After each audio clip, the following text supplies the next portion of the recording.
Hi everyone, my name is Bruce Schwartz. I'm from Montreal, Quebec, Canada. I do research of space with a telescope. A telescope was raised by this community, this magnificent community, and together we talk about our findings. And most of the people here have been following me for the past 2 years and have seen all the findings and have also seen how, I've advanced and changed the way I'm doing this very unorthodox research to many, which is just basic. You know what? There's no filtering in what I do. That's the thing. I magnify. That's it.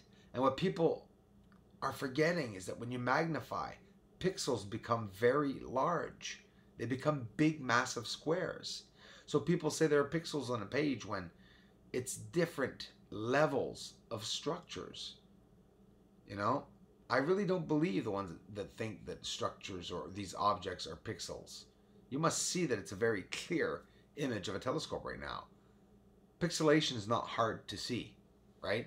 It's not hard to see at all in comparison to the surface objects that we see. This is the wall that is supposed to be 800 to 1,000 feet high, that black line that you see there. So, yeah, wow, imagine, like Mount Everest, what is it, 27,000 feet, I think.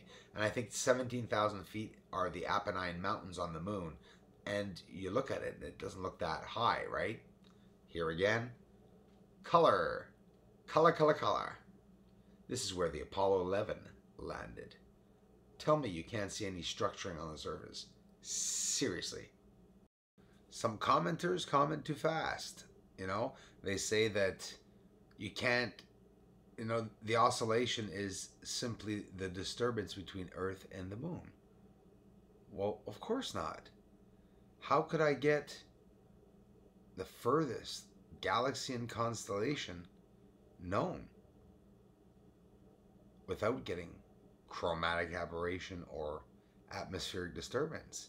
How can anyone stack layers of star pictures?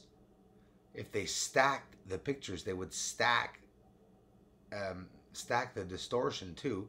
They would stack anything and everything that's in the photo, like stacking a moon photo to get more blur and gray, right? That doesn't work.